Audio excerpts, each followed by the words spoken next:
चुनाव जिस मोड़ पर पहुंच गया है वह एनडीए गठबंधन के लिए या नरेंद्र मोदी की केंद्र की सत्ता के लिए शुभ संकेत नहीं दे रहा है। लाख परिस्थितियों के बाद छल कपट, सामदंड, भेदभाव, हर चीज अपनाने के बावजूद बिहार के अंदर नरेंद्र मोदी का मकसद कामयाब नहीं हो रहा है। और बिहार चुनाव की बात तो हो रही है, लेकिन कुर्सी दांव पर लगी है प्रधानमंत्री नरेंद्र मोदी की। वो कहते हैं सांप छछूंदर वाला चक्कर पड़ गया है इस वक्त देश की राजनीति के अंदर। अब नीतीश कुमार अचानक इतने तेवर में आ जाएंगे, एनडीए गठबंधन में ऐसी फूट पड़ जाएगी कि जीतन राम मांझी सीट बंटवारे के बाद भी यह कहेंगे कि जहां जहां चिराग प्रत्याशी खड़े करेंगे मैं भी वहां पर प्रत्याशी खड़ा करूंगा। तो यह कैसा गठबंधन? यानी कि जीतन राम मांझी खुश नहीं है। जीतन राम मांझी को 15 सीटें चाहिए थी, उन्होंने कहा हमें पार्टी का अस्तित्व बचाना है, और नरेंद्र मोदी ने 6 सीटें थमा दी। कहा जाता है कि जब सीटों का बंटवारा दिल्ली में हुआ, ललन सिंह और संजय झा को जेडीयू से बुलाया गया था, नीतीश को तो कोई पूछता ही नहीं था। नीतीश को यह लोग काउंटिंग नहीं करते थे। वो तो नीतीश जब तेवर में आ गए और धमकाना शुरू किया कि भाजपा कौन होती है, हमें सीट देने वाला, तब इन लोगों की सांसें फूलने लगी है। और नीतीश कुमार ने ललन और संजय झा को दरकिनार कर दिया। जीतन राम मांझी ने कहा था कि 15 सीटें हमें दीजिए, हमें पार्टी के जनाधार को बढ़ाना है, पार्टी को हमको मान्यता लेना है, तो 6 सीटें थमा दिए। जो जीतन राम मांझी बात नहीं कर रहे थे 7 सीटों पर 15 मांग रहे थे, उस जीतन राम मांझी को 6 सीटें। अब जीतन राम मांझी ने ऐलान कर दिया कि जहां चिराग प्रत्याशी खड़ा करेंगे मैं भी खड़ा करूंगा। बात उल्टी पड़ गई।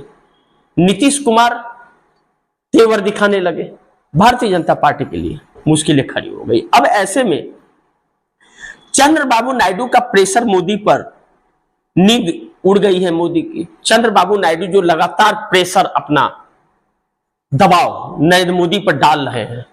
नरेंद्र मोदी की मुश्किलें एक तरफ से नहीं है, हर तरफ से है। कहते हैं ना कि डरपोक जो होता है ना, वह डराने के लिए गिदर भभकी देता है, सबको डराने का प्रयास करता है कि वह डरे रहे, लेकिन खुद डरा हुआ रहता है।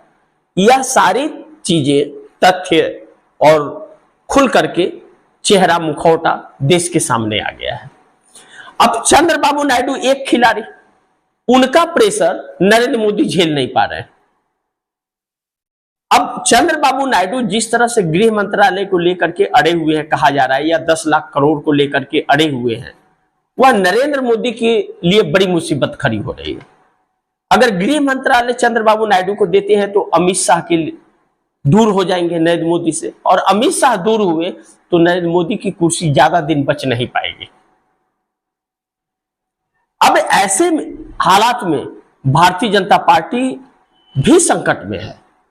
जो नरेंद्र मोदी के इर्द गिर्द हैं, जो तानाशाही से पार्टी के ऊपर और सत्ता पर जो काबिज हुआ था, अब आरएसएस भी आरोपी है। आरएसएस के अंदर भी गतिविधियां सही नहीं है, लेकिन आरएसएस अपने अस्तित्व को बचाने के लिए अब नरेंद्र मोदी को जो हटाना चाह रहा है, बार बार यह बातें जो निकल रही है कि एक बगावत की टीम वहां तैयार हो गई है, तो आरएसएस मोदी और शाह से परेशान है, और देश भी मोदी शाह से परेशान है, और गठबंधन के लोग भी इनसे परेशान है कि बार बार ईडी और सीबीआई का धमकी दिया जा रहा है। ऐसे में चंद्रबाबू नायडू के ऊपर नरेंद्र मोदी का जोर नहीं चल पा रहा है, और चंद्रबाबू नायडू नरेंद्र मोदी पर हावी नजर आ रहे हैं। इसी बीच बिहार के अंदर परिस्थितियां बदल रही हैं, हालात बेकाबू होते जा रहे हैं नरेंद्र मोदी से। और नीतीश कुमार ने अगर दगा कर दिया, नीतीश कुमार सपोज दिन मानिए अगर नहीं जाते हैं महागठबंधन की तरफ और एनडीए में ही रह करके नरेंद्र मोदी को नुकसान पहुंचाते हैं, जो पॉसिबिलिटी अब 99% बढ़ गई है। हालांकि नीतीश कुमार दूध के धुले नहीं है, इस देश को नुकसान पहुंचाने में उन्होंने कोई कसर नहीं छोड़ी, सिर्फ कुर्सी के लिए। नहीं तो अगर 4 जून 2024 को नीतीश कुमार नरेंद्र मोदी को समर्थन नहीं देते तो नरेंद्र मोदी की सरकार नहीं बनती, आज नरेंद्र मोदी की चर्चा नहीं होती, और एक अच्छे रुतबे पर और सम्मान उनको मिला होता। देश भी सराहा होता। नायडू की भी वही कहानी है। नायडू ने भी अपना जेब भरने के लिए नरेंद्र मोदी का साथ दिया, और अब जब नरेंद्र मोदी की नाव डूब रही है तो चंद्रबाबू नायडू भी तेवर दिखा रहे हैं। ऐसे में चंद्रबाबू नायडू का प्रेशर मोदी की नींद उड़ा रहा है, और नरेंद्र मोदी अब न इधर के न उधर के बीच में लटक करके रह गए। किसकी सुने? बिहार चुनाव नहीं जीते तो पार्टी के अंदर बगावत, और जिन बातों का जिक्र मैं कर रहा था कि नरेंद्र मोदी के इर्द गिर्द वह नेता बहुत डरे हुए हैं, वह मंत्री बहुत डरे हुए हैं कि अगर मोदी गए तो उन्हें भी जाना है, और उन्हें जाना है तो मोदी खुद तो बचेंगे ही नहीं, तो उनको क्या बचाएंगे?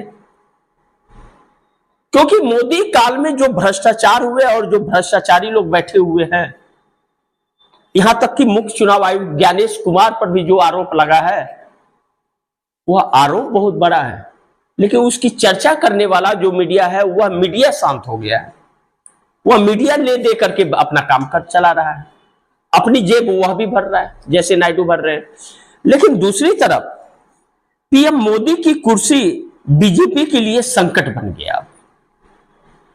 अब नरेंद्र मोदी जो हर चीज में टांग अड़ाते थे और जिनके चेहरे को बनाने के लिए पता नहीं कितने हजार करोड़ रुपए खर्च किए गए होंगे, वह देश का पैसा था, गरीबों के टैक्स का पैसा था, लेकिन नरेंद्र मोदी ने अपने चेहरे पर उड़ाया।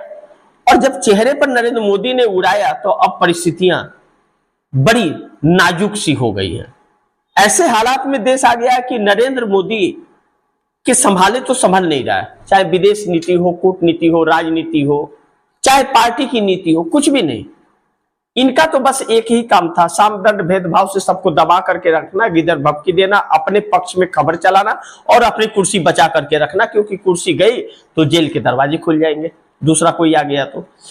अब ऐसे हालात में जो परिस्थितियां बनी हैं वह बड़ी नाजुक हो गई हैं नरेंद्र मोदी के लिए। अब प्रधानमंत्री नरेंद्र मोदी की कुर्सी जो है नायडू और नीतीश के दम पर है, और वही नायडू और नीतीश अब हाथ धोकर के पीछे पड़ गए। नायडू तो अभी बार्गेनिंग पावर में थे। नायडू बार बार कह रहे थे कि हमें 10 लाख करोड़ चाहिए, हमें क्या नाम है कि गृह मंत्रालय चाहिए, लेकिन नीतीश कुमार तो तेवर में आ गए। अब नीतीश कुमार जब तेवर में आ गए हैं तो नरेंद्र मोदी को मुश्किलें हो रही है। नीतीश कुमार कहीं ऐसा तो नहीं कि चंद्रबाबू नायडू के कहने पर चल रहे हैं, चंद्रबाबू नायडू सारा हैंडल कर रहे हैं, हो सकता है कुछ भी। क्योंकि मैंने एक खबर चलाई थी आप दर्शकों के लिए कि नीतीश कुमार को नरेंद्र मोदी के चंगुल से नायडू निकालेंगे। मैंने एक खबर इस पर चलाई थी और उसमें बहुत विस्तार से बताया था। जो नीतीश कुमार को मानसिक तौर पर बीमार बताया जा रहा था, या नीतीश कुमार जिस तरह से अलग थलग वाले हालात में आ गए थे, और यह साफ दिख रहा था, कहा जा रहा था कि नीतीश कुमार के लोग टूट करके और मोदी के साथ चले गए, उनकी गोद में बैठ गए, और दिख भी रहा था। लेकिन एसआईआर वाला जब मुद्दा आया और नीतीश कुमार के सांसद ने यह बयान दिया कि इंडिया गठबंधन से हम एनडीए में आए थे, तो एनडीए से हम इंडिया में भी जा सकते हैं। जब सच को सच हम बोल न सके और बोलने की इजाजत न हो, तो फिर वैसे दल और गठबंधन में नहीं रहना चाहिए। तो हमारे लिए रास्ते खुले हुए। तो कहीं नीतीश कुमार अपने सांसदों के इस्तीफा या नेताओं के इस्तीफे के डर से तो नहीं जा रहे, जो इस्तीफा लगातार होता जा रहा है। और बिहार में 48% लोग नहीं चाहते कि नीतीश कुमार की सरकार आए नरेंद्र मोदी के साथ, लेकिन वही अगर महागठबंधन की तरफ चले जा रहे हैं तो नीतीश कुमार का पलड़ा फिर और भारी हो जा रहा है। और नरेंद्र मोदी नीतीश कुमार के चेहरे का फायदा उठा करके कि जो परसेंटेज मिलना है वह वोट अपने तरफ ट्रांसफर कर ले, और बाकी का काम चुनाव आयोग ने तय कर दिया है। तो घाल मिल करके सब लूट खसोट के और अपनी सरकार बना लेंगे। अब ऐसे परिस्थिति में नरेंद्र मोदी की कुर्सी भी संकट में है कि इधर उधर पलटा पलटी हुआ तो फिर कुर्सी खतरे में आ जाएगी, फिर नरेंद्र मोदी के लिए बड़ी मुसीबतें खड़ा हो जाएगी और उनके इर्द गिर्द के लिए। लेकिन दूसरी तरफ एनडीए गठबंधन बिखरा तो केंद्र की सरकार बिखर जाएगी। अब आप दर्शक इसे तरी ध्यान से समझिए। अब चिराग पासवान तो नहीं इधर उधर होने वाले, क्योंकि चिराग पासवान को जिस तरह से नरेंद्र मोदी ने 29 सीटें दी, भाजपा की भी सीटें दे दी, जेडीयू की भी सीटें दे दी, बाकी जो मांग रहे थे वह दे दी। सिटिंग सीट जिस पर भाजपा का विधायक जीता हुआ है, जिसमें जेडीयू का विधायक जीता, वह सीटें अपने मर्जी से दे दी। जैसे कि वही एक अजूबे हैं, वही एक देश में है फैसला लेने वाले, उन्हीं का फैसला मान्य होगा। नीतीश कुमार और मांझी और उपेंद्र कुशवाहा भड़क गए, बोले कि ये क्या है। नीतीश कह रहा है कि भाजपा कौन होती है सीट देने वाली मुझे, मैं तय करूंगा कि भाजपा कितने सीट पे चुनाव लड़ेगी, और मैं सीट तय करूंगा कि मैं किस सीट पर चुनाव लड़ूंगा। भाजपा कौन होती है? भाजपा हमारे अधीन है, नीतीश कुमार कह रहे। अब संकट गहरा गया है और यह संकट नरेंद्र मोदी के लिए बड़ी मुसीबत खड़ी हो गई है। ऐसे में देखना बड़ी महत्वपूर्ण होगा। लेकिन जीतन राम मांझी भी लगातार एकदम तेवर में है और वह कह रहे हैं कि चिराग पासवान जहां जहां चुनाव लड़ेंगे हम अपने प्रत्याशी खड़ा करेंगे। अब यह तो बड़ी मुश्किल पैदा हो गया कि आपस में, और अब जिस तरह से ट्विटर पर सीट बंटवारे को लेकर के कॉपी पेस्ट किया गया सबके, चिराग पासवान, मांझी, कुशवाहा, भाजपा सबने किया, ललन सिंह ने किया, नीतीश ने नहीं किया। वही नीतीश अचानक तेवर बदल दिए। अब इंडिया गठबंधन बिखर रहा है तो चिराग तो नहीं जाएंगे, लेकिन मांझी का ही कह दे कि हम तो अपना समर्थन वापस ले रहे हैं, हम तो इस्तीफा देंगे मंत्री पद से, तब तो नरेंद्र मोदी के लिए मुसीबत खड़ी हो गई। और दूसरी तरफ नीतीश अगर गए तो ललन सिंह तो बड़ी चक्कर में पड़ जाएंगे कि क्या करे ना करे। अगर ललन सिंह नहीं गए नीतीश कुमार के साथ और मोदी की कुर्सी चली गई तो ललन सिंह तो न घर के न घाट के कहीं के नहीं होंगे, और वो बिहार के हैं, वह अपने फायदे के लिए फिर पलटी मार लेंगे। लेकिन प्रयास पूरा करेंगे कि मोदी को बचाने का, ललन सिंह और संजय झा, लेकिन वह संभव होगा क्या, यह बड़ी महत्वपूर्ण है। अब नीतीश चिराग के बीच बिहार में तलवार खींच गई है। अब नीतीश कुमार कह रहे हैं कि इसे 15 सीटों से ज्यादा देने की जरूरत नहीं है, 18 सीटों से ज्यादा 20 सीटें दे दीजिए। लेकिन नीतीश कुमार कह रहे हैं कि अब हम तो 110 सीटों पर लड़े, 9 सीटें उससे लो और हम बताएंगे कौन सी सीटें उसे मिलेगी। इस बात को लेकर के अब खरमंडल तेज हो गया है, समझ नहीं आ रहा किसी को क्या करे, कोई क्या ना करे। लेकिन इस बीच नीतीश कुमार के तेवर कड़क हैं, लेकिन बिहार को गुजरात समझ बैठे थे मोदी, फंस गए जाल में। नरेंद्र मोदी यह सोच रहे थे कि जैसे गुजरात में हम सामदर्द भेदभाव से काम कर रहे थे और ये 11 साल से जो देश में हम कर रहे हैं, सबके ऊपर कब्जा करते जा रहे हैं, ईडी से बीआई के लपेटे में ले रहे हैं, डर से सब कोई बढ़ रहा है, क्योंकि सभी नेता कुछ न कुछ खा करके बैठे हुए हैं, सब उस लाइन में नहीं जो खाए हैं उन्हें जबरदस्ती फंसा दिया जा रहा है। अब तेजस्वी यादव नाबालिग थे तो उन्हें पीएमएलए में ढकेल दिया गया है, land for job. Lalu Prasad Yadav जब रेल मंत्री थे तो जबरदस्ती बदनाम कर दिया जा रहा है और पाले में लाया जा रहा है कि नहीं तो अब तो जेल डालूंगा, बाद में जब कोर्ट आदेश देगा तो छूट जाना, तुम्हारा काम तब तक तमाम। इस डर से भी लोग आ रहे थे, लेकिन वही डर लोगों से निकल रहा है और बिहार सीना तान के आंख तरेर के खड़ा हो गया। अब ऐसे में नरेंद्र मोदी बिहार को गुजरात नहीं बना पा रहे हैं, और अगर बनाने में कामयाब हो गए नरेंद्र मोदी तो बिहार का दुर्भाग्य होगा वो, और इन्हीं नेताओं का करना धरना होगा। कहते हैं ना करनी धरनी, वही हो, इन्हीं की वजह से बिहार गुजरात बन सकता है।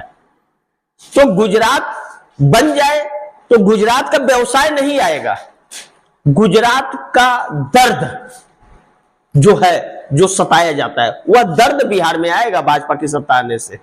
गुजरात के उद्योग नहीं आएंगे कि रोजगार के लिए, यह नियत है। वह ट्रेलर दिखाई दिया मोदी ने, 1 रुपया की लीज पे 1100 एकड़ जमीन नीतीश कुमार से दिलवा दी पावर प्लांट के लिए। कितने लोगों को बिहार में देगा रोजगार? किसी को नहीं देगा।